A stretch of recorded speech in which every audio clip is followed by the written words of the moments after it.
Saat ini tempat kita kedatangan kiswah penutup makam baginda Nabi Muhammad. Jadi kiswahnya kita sudah bawa, ada kiswah Nabi dan ada kiswah Ka'bah. Kalau kiswah Ka'bah Anda banyak dapetin, Anda bisa melihat, Anda bisa menyentuh. Ketika Anda haji dan umrah mungkin itu terjadi, dan Anda bisa menyentuh dan mencium kiswah Ka'bah. Tapi kalau kiswah Nabi ini adalah hal yang sangat sulit, saudara. Jangan lagi sentuh kiswah Nabi yang ada di dalam hujrah Nabi. Anda sentuh saja pagar yang menghalangkan daripada jamaah dengan megamnya Rasul Shallallahu Alaihi Wasallam, mungkin Anda sudah diusir, saudara, dikatakan syirik dan lain sebagainya. Namun subhanallah dan alhamdulillah, ternyata Allah takdirkan yang ada di dalam kamarnya Rasulullah, makbarahnya Rasulullah, kuburnya Rasulullah, ternyata kiswah itu bisa datang ke Madura. Assalatu wassalamu alaika ya Rasulullah. Assalatu wassalamu alaika ya Rasulullah.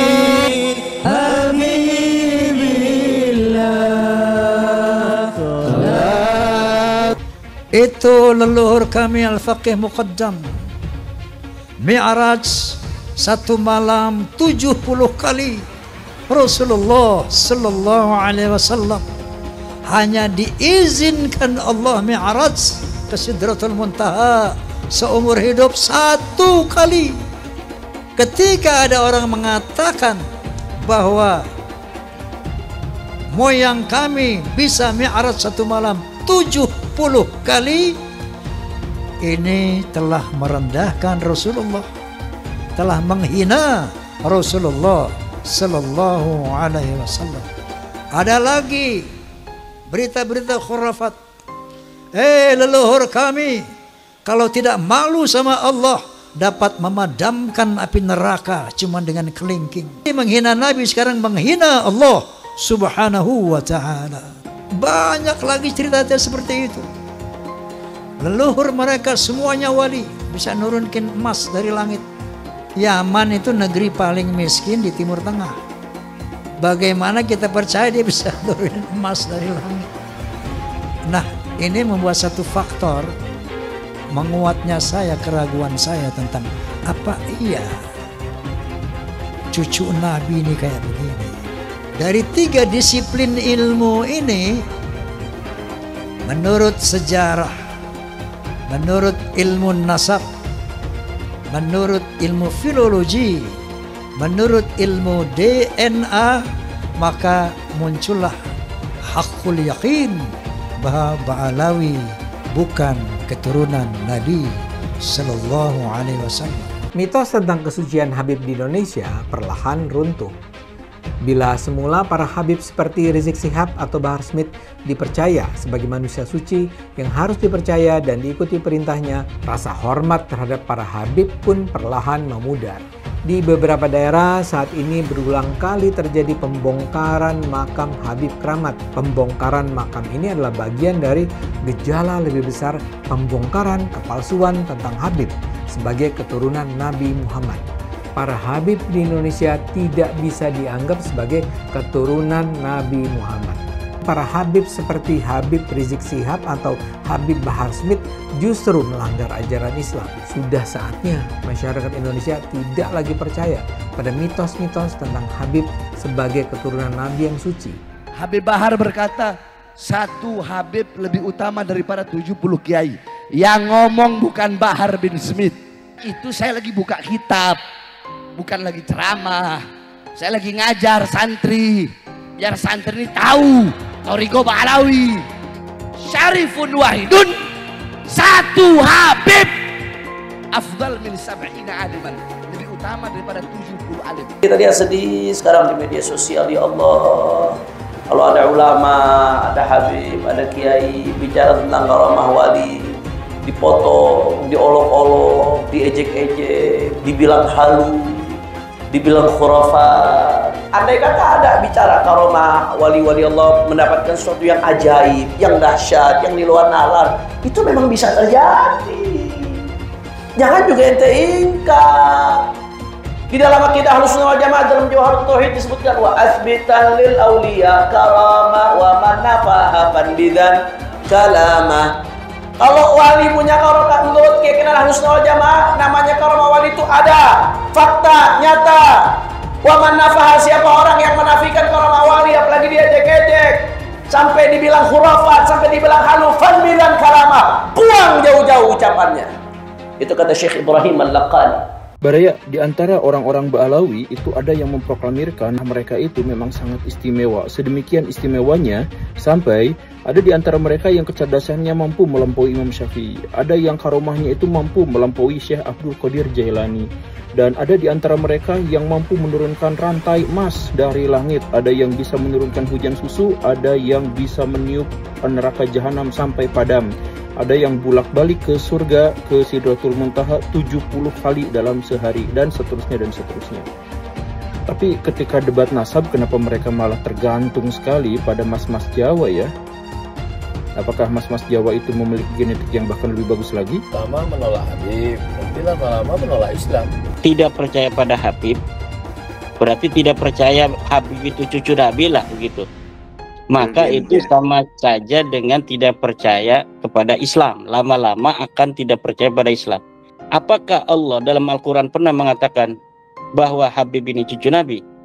Sehingga kalau tidak percaya kepada Habib itu cucu Nabi, itu kita sama dengan tidak percaya kepada Allah. Tidak ada. Ketika membela nasab para habaib ini, minimal ada narasi-narasi ilmiah yang diungkapkan. Termasuk juga Ustadz Ar-Raji Hasim ya. Ustadz Ar-Raji Hasim, Ustadz Abdul Somad, Ustadz Yahya ya, Buyang. Buya itu kan marketing aja itu kan. Ada orang yang menempelkan gelar Buya itu sebagai marketing branding untuk kemudian meminta sumbangan di YouTube atas nama pesantren, atas nama santri dan lain sebagainya. Jamaahnya saja bukan jamaah NU, itu sama dengan para mukibin ustadz-ustadz pendukung Habib itu yang sekarang membela nasab Habib itu sebenarnya tidak ada kaitan dengan NU. NU menolak khilafah. Ustadz Abdul Somad ini pendukung khilafah. Satu kaki Habib itu lebih tinggi, lebih mulia dari 70 kepala kiai, kan gitu. Itu kan penghinaan betul. Kalau orang tidak terhina dengan ini, saya kira tidak, rasa kebangsaannya rendah. Karena itu dinyatakan, harusnya ditegur lah. Habib itu meskipun mabuk, berzina, itu jangan dimarahi. Karena kalau Habib itu pasti masuk surga. Nah, yang begitu itu membodohi bangsa Indonesia. Habib gila pun, kalau turun Nabi gila sekalipun tidak apa-apa itu masuk surga, kan gitu. Kalau kayak Indonesia tuh apa? Kamu kan kalau tidak ada Habib, kamu nyembah batu kan? Masa iya begitu? Saya ini tidak tahu ya sejak kapan munculnya Habib ini sebagai kelas sosial yang tinggi gitu ya. Ba'alawi kalau bagi saya bukan gitu ya, bukan turunan Nabi karena dari filologi jelas ya, kemudian dari historik jelas, kemudian juga DNA yang terakhir itu. Belajar sama satu Habib sama ukurannya belajar dengan 70 kiai, sama ukurannya belajar dengan 70 kiai, gitu loh Habib. Satu Habib, walaupun Habibnya jahlun maksudnya bodoh kata Iwa, walaupun Habibnya jahlun maksudnya bodoh kata Iwa, itu ukurannya perbandingannya amat 70 kiai yang alim. Itu ukurannya perbandingannya amat 70 kiai yang alim. Perbandingannya Sayyidul Imam Faqih Al-Muqaddam di dalam manaqib sejarah hidup beliau diceritakan bahwa Al-Imam Faqih Al-Muqaddam adalah orang-orang yang besar. Beliau adalah orang-orang yang hebat. Bahkan diceritakan beliau pernah mi'raj, saudara-saudara, bertemu dengan Allah dalam satu hari 70 kali, saudara-saudara. Bertemu dengan Allah dalam satu hari 70 kali, saudara-saudara. Sehingga banyak para ulama, banyak orang-orang soleh di zaman beliau, di masa beliau berkunjung kepada beliau untuk mengambil manfaat, untuk mengambil barokah daripada ilmu-ilmu beliau. Kalau aku tidak malu kepada Allah Ta'ala, maka neraka jahanam itu akan aku matikan. Kalau aku tidak malu kepada Allah Ta'ala, maka neraka jahanam itu akan aku matikan.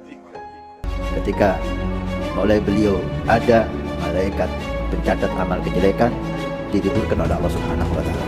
Syekh Bakar bin Salim ini yang menurunkan daripada marga Al-Hamid. Ketika beliau meninggal, ini anaknya pamer keramat. Ayo siapa nih yang kira-kira gantiin Abah?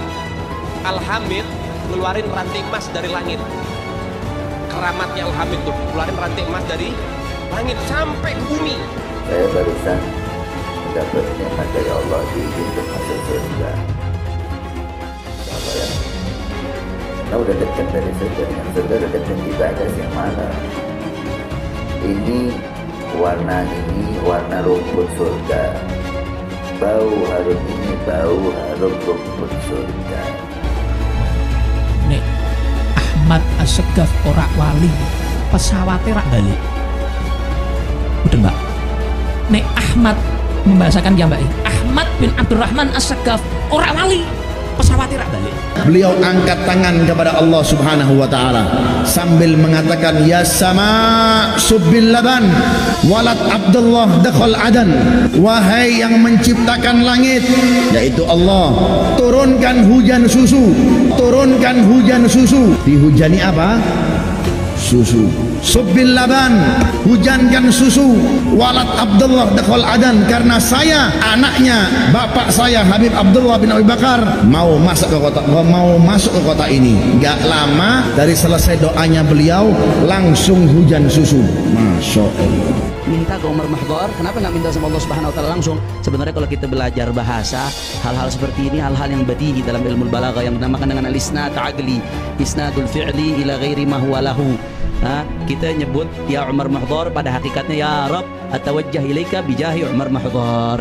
Cuman kan bahasa Arab ini ringkas. Kadang-kadang sastra, bahasa Arab ini penuh sastra. Kita manggil ya Umar Mahdhar, ya Umar Mahdhar, ya Umar Mahdhar. Pada hakikatnya kita sedang minta kepada Allah Subhanahu wa taala dengan keberkahan Sayyidina Imam Umar Mahdhar bin Sayyidina Imam Abdurrahman As-Sagaf. Kita punya pembantu, sini pembantu dipanggil. Itu diambil jenazahnya, diindung-indung lagi, dibacain lagi. Ya bintul Gutub, ya Zawjatul Gutub, ya Ummul Gutub. Itu anak langsung bergerak berdiri, langsung lari-lari lagi baru pembantu nih. Oh, tempatnya terbatas, kebetulan jirannya makamnya Al-Habib Musyayikh untuk ditempati oleh mayit yang lain.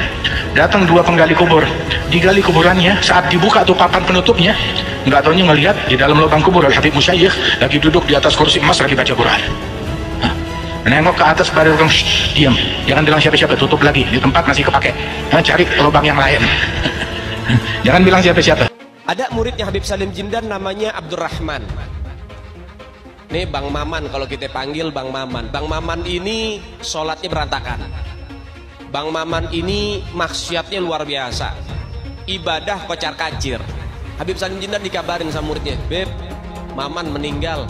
Sebelum ditutup, habis beliau tulis, ditaruh ke kertas, beliau bilang, Man, gue tahu lo ibadahnya berantakan, tapi lo cinta sama dzurriyyat Nabi Muhammad, ikhlas dari dalam hati.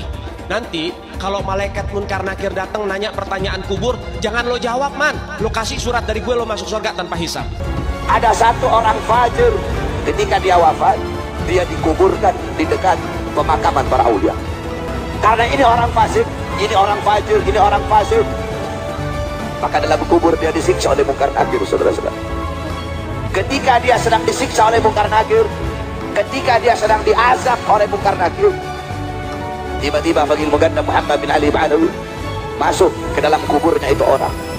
Faqih Mugannam berkata, ruh ya munkar wa nakir, pergi kamu wahai munkar dan nakir, jangan kamu siksa ini orang, jangan kamu azab ini orang. Kamu azab dia, kamu siksa dia, kamu cambuk dia, teriakan dia, jeritan dia mengganggu zikirku kepada Allah Subhanahu wa taala. Itu orang fasik dapat syafaat gara-gara kuburnya dekat dengan kuburnya orang soleh. Kalau sudah nggak ada ahlul bait di atas bumi ini, ya sudah saatnya kiamat sudah. Semenjak masih ada ahlul bait aman, belum saatnya kiamat. Walaupun banyak masalah di atas bumi ini. Umat Islam mulai gaya, mulai mengkoreksi Habibnya, mulai mengkoreksi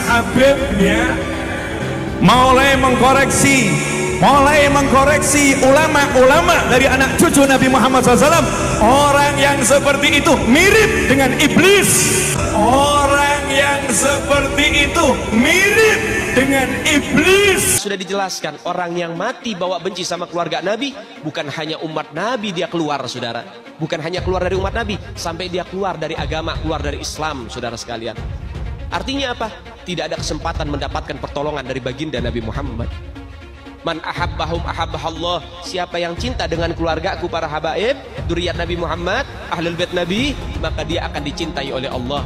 Wa man abghadahum abghadahallah. Siapa yang benci kepada keluargaku, maka dia juga akan dibenci oleh Allah Subhanahu wa taala. Ulama para salafun saleh, Al Habib Abu Bakar bin Abdullah Al-Attas, satu kali duduk baca Yasin 90.000 kali. Satu kali duduk itu. Kamu baca Yasin paling banyak 40 kali. Itu pun kalau ada hajat baru ziarah. Keluar Batang ada hajat baru baca Yasin 40 kali. Kalau nggak ada hajat mana mau kamu ziarah. Al Habib Umar Al-Muhdar radhiyallahu anhu itu dulu satu tarikan nafas bisa digunakan untuk baca Ya Latif sebanyak 1000 kali. Satu tarikan nafas. Contoh ya, contoh itu mana? Itu mana? Kamera action.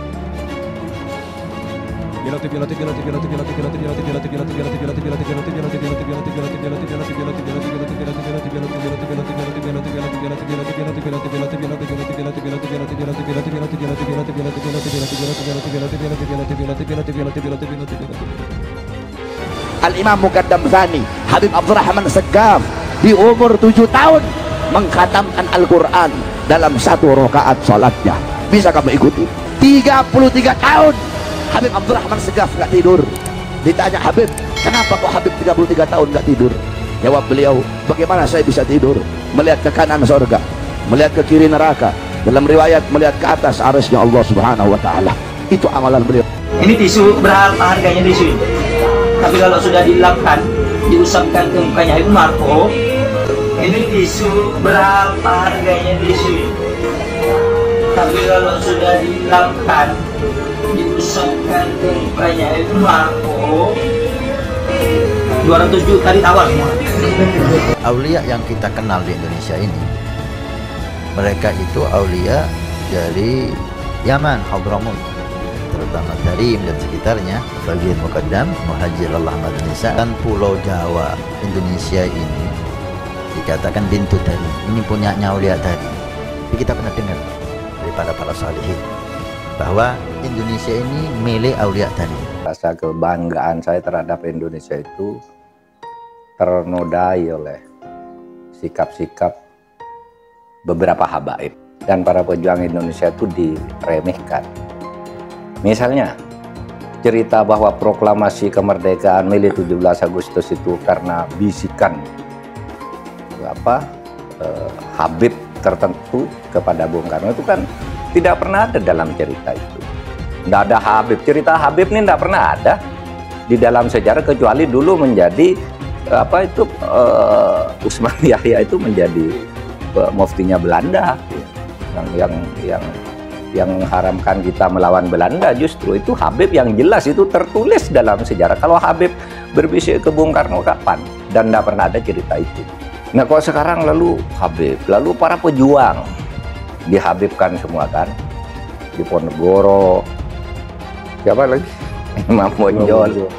Wah itu kebanggaan orang Jawa loh di Ponegoro itu. Lalu dihabibkan. Habib dari mana? Indonesia terbesar di dunia. Bangsa ini akan aman, bangsa ini akan sejahtera, bangsa ini akan makmur selama anak cucu Nabi Muhammad SAW tidak diganggu, tidak diusik, dimuliakan, dicintai, disayangi. Karena apa?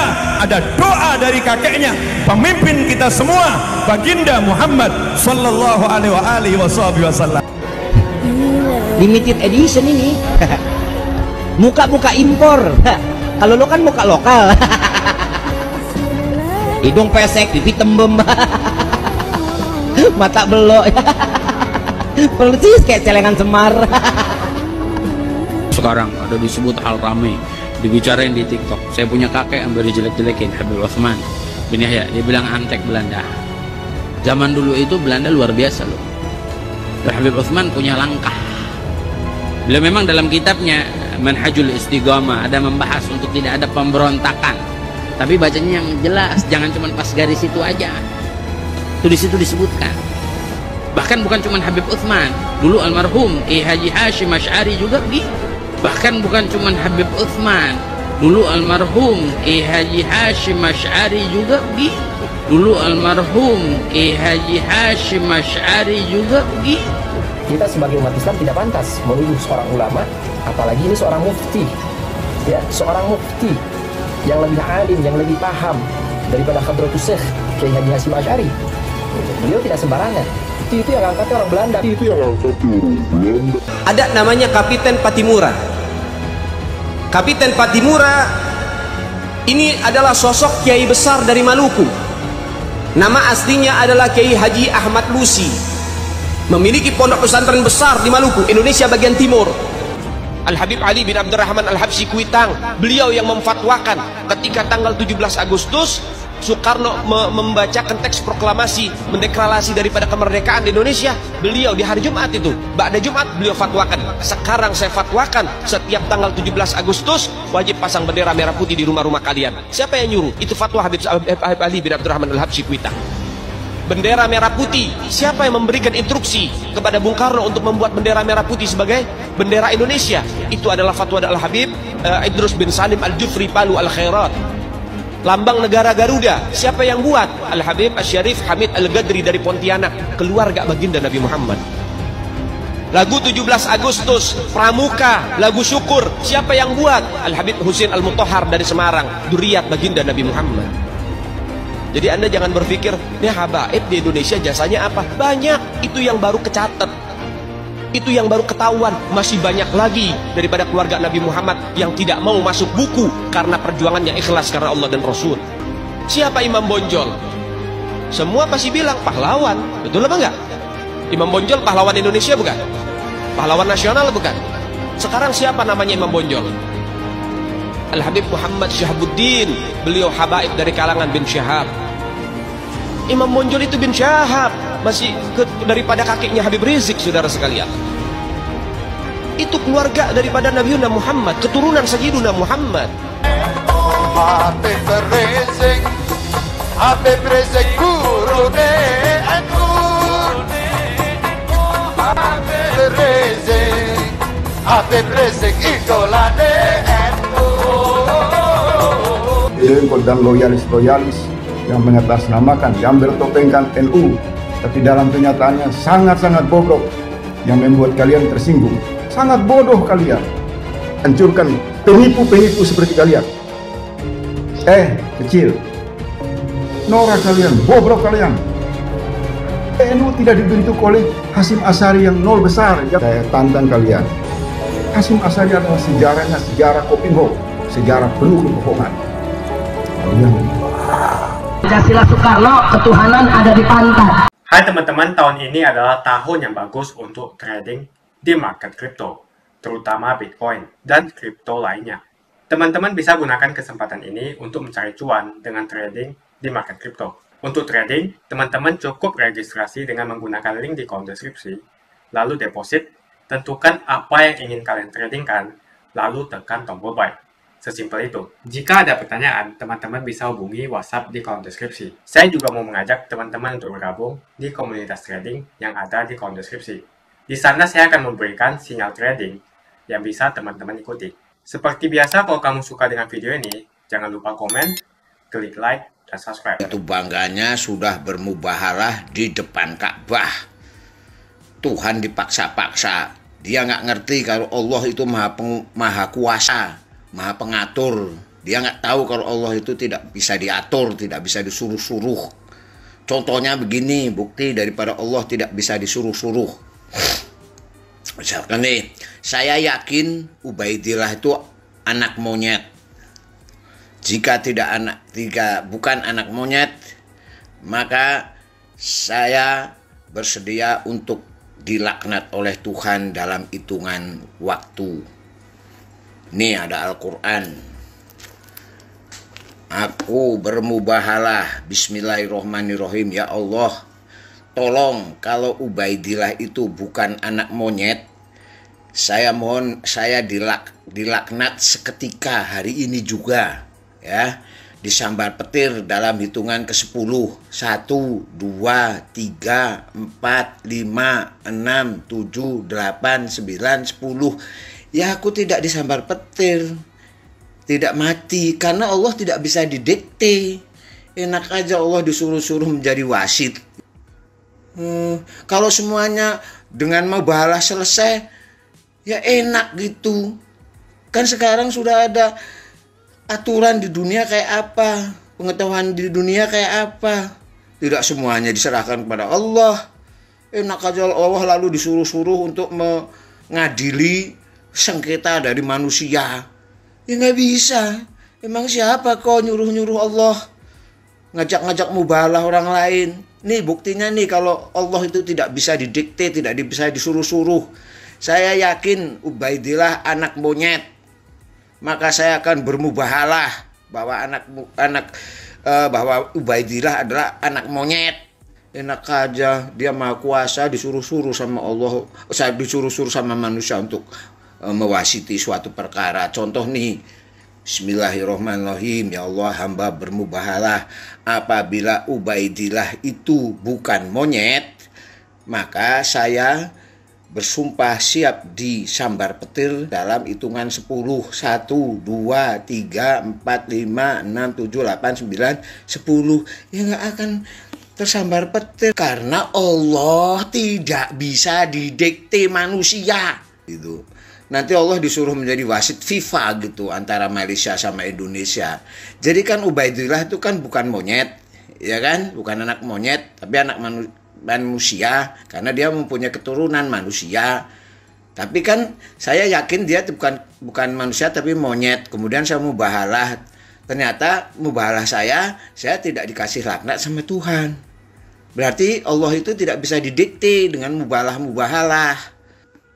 Bismillahirrahmanirrahim. Ini Al-Quran, nggak di Mekah, nggak di Ka'bah. Bismillahirrahmanirrahim. Ya Allah ya Robbi, kalau Ubaidillah itu manusia, ya, maka saya rela dilaknat olehmu. Dalam hitungan 10 saya disambar petir. Saya ulangi, ya Allah, apabila Ubaidillah itu bukan monyet, saya bersedia, bersumpah, siap disambar petir dari hitungan ke-10. Bismillahirrahmanirrahim. 1, 2, 3, 4, 5, 6, 7, 8, 9, 10. Der. Ya nggak mungkin Allah itu bisa diatur-atur manusia. Jadi mubahalah itu apa sih ya, yang nggak bisa dijadikan sebagai ukuran gitu. Buktinya itu. Kan Ubaidillah anak manusia, aku yakin Ubaidillah monyet gitu kan. Dan aku sudah mubahalah, terus aku tidak disambar petir, berarti kan aku yang benar. Ya, bahwa Ubaidillah itu karena saya masih hidup, Ubaidillah adalah monyet. Bukan begitu, Ubaidillah tetap manusia gitu. Itu membuktikan bahwa Allah itu tidak bisa didikte-dikte, diatur-atur. Dia maha kuasa, lebih daripada presiden kekuasaannya.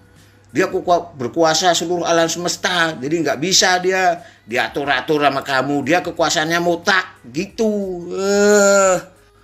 Aldo, goblok amat si otak lu. Ya Rasulullah, di hadapan makammu ya Rasulullah, saya bersumpah demi Allah, saya meyakini bahwasanya Sayyidina Ubaidillah bin Ahmad bin Isa Al-Muhajir adalah zurriyahmu ya Rasulullah. Dan ada orang-orang di Indonesia ya Allah yang membatalkan membatalkan nasab Sadah Ba'alawi. Salah satunya yang saya sebutkan di sini namanya Roma Irama, dan juga pengikutnya dan pecintanya dan orang-orang yang ikut-ikut dalam membatalkan nasab ini. Di hadapan makammu yang mulia ya Rasulullah, di atas tanah haram yang mulia, aku bersumpah demi Allah, kalau memang Ba'alawi zurriyah Sayyidina Ubaidillah bin Ahmad bin Isa bukan keturunanmu ya Rasulullah, maka aku dan keluargaku akan hancur binasa, hina dunia akhirat. Namun apabila Sadah Ba'alawi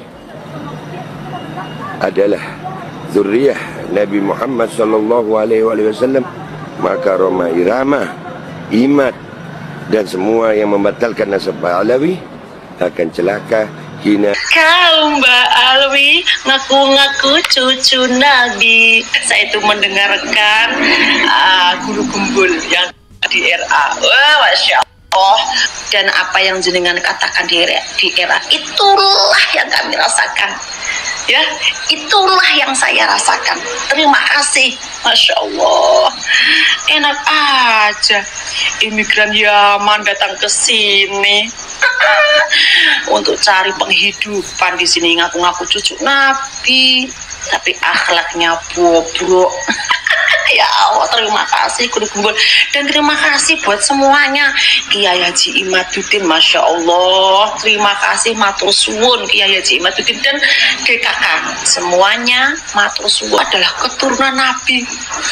Sekarang sudah terbukti, dan bukan cuma mulai dari hari ini, sudah lama sekali saya tidak yakin bahwa mereka itu cucu Nabi. Saya tidak mau dong. Nama yang mulia, akhlaknya yang terpuji, diletre-letre dengan yang ngaku cucu Nabi tapi akhlaknya bobrok. Nggak mau dong. Nggak mau. Terima kasih guru kumpul, dan kurang lebihnya terima kasih ya. Habib-habib ini sering sekali menggelar aksi unjuk rasa yang dinamakan sebagai aksi bela rakyat. Rakyat yang mana yang kamu bela? Lagian tujuan dari demo itu untuk mendesak Presiden Jokowi untuk turun dari jabatannya. Yang jelas dalam video tersebut, Hanif Alatas meneriakkan bahwa dia adalah majikan. Warga yang pribumi dikatakan sebagai budak oleh Habib dari Yaman. Cek dulu dong apakah kamu memang Habib asli. Para pengikut dan umatnya lebih parah lagi, mau saja dijadikan budak oleh Hanif Alatas. Pribumi harus bangkit, jangan mau lagi diinjak-injak oleh Arab Yaman yang ngaku-ngaku sebagai Habib. Saya mengajak para pribumi untuk bangkit, memiliki jiwa nasionalisme, rasa persatuan, dan kesatuan yang tinggi. Jangan mau lagi dikibuli oleh orang-orang seperti Bahar Smith dan Rizik Syihab yang ngaku-ngaku sebagai Habib. Kebangkitan pribumi ini merupakan langkah untuk mengajak rakyat Indonesia memiliki kesadaran agar mampu memperjuangkan Indonesia untuk tidak menjadi budak bangsa lain, terutama Arab Yaman. Orang-orang seperti Bahar dan Rizik Syihab, mereka ngaku-ngaku sebagai Habib. Bisa saja mereka Habib palsu, karena tidak ada pembuktian cek keturunan bahwa betul mereka adalah keturunan Nabi. Jangan terus mengibuli masyarakat dengan menjual nazab. Jual nazab untuk mengumpulkan pundi-pundi rupiah dan kaya raya dengan mengibuli masyarakat. Lihat si Bahar dan si Rizik, dari miskin jadi kaya. Bahar Smith yang dulunya tidak punya mobil sekarang mempunyai banyak koleksi mobil-mobil mewah. Kalau mobilnya dijual semua, mungkin mencapai hingga puluhan miliar. Yang menjadi pertanyaan, apakah dia membayar pajak? Lalu dari mana penghasilan miliarannya itu? Dengan ceramah dan menjual ayat, si Bahar Smith bisa membeli mobil mewah yang harganya miliaran. Coba cek pajaknya. Apakah dia membayar pajak? Tidak pantas seorang mengaku cucu Nabi, tapi kelakuannya tidak ada kesopanan sama sekali. Ada juga murid dari Bahar Smith yang mengatakan satu Habib bodoh sama dengan 70 Kiai Alim. Mau sampai kapan bangsa Indonesia mampu dia menahan diri dan membiarkan bangsanya sendiri dihasut, diadu domba, diperdaya dan diperalat, bahkan diperbudak oleh manusia-manusia keturunan Yaman yang notabene pendatang dan belum jelas juga Habib asli atau bukan. Disuruh lakukan cek keturunan, dia takut, gak berani. Berani tidak mereka yang ngaku Habib itu melakukan tes untuk membuktikan mereka betul keturunan Nabi? Kalau para Habib tidak berani melakukan tes, jangan disanjung-sanjung. Apalagi ajaran yang disampaikan penuh dengan ujaran kebencian, seperti Bahar Smith, Rizik Syihab, dan penceramah-penceramah lainnya. Tak usahlah panggil Habib-Habib, seakan-akan keturunan Arab kastanya lebih tinggi dari keturunan pribumi atau keturunan Cina. Seakan-akan Cina dan pribumi di bawah orang Arab. Namun Cina sudah menjadi nomor 1 di dunia. Dan saya percaya Indonesia akan menjadi negara maju dengan mayoritas pribumi. Seharusnya Arab Yaman harusnya belajar dari negeri Cina, seperti kata kitab suci. belajarlah sampai negeri Cina. Begitu saja opini saya hari ini, tuliskan opini kalian tentang Bahar Smith di kolom komentar. Jika kalian setuju dengan pendapat saya, ayo tekan like di video ini. Dan bagikan video ini ke teman dan family Anda, supaya mereka semua mengetahui tentang informasi ini. Tekan tombol subscribe dan bunyikan lonceng notifikasi supaya kamu tidak ketinggalan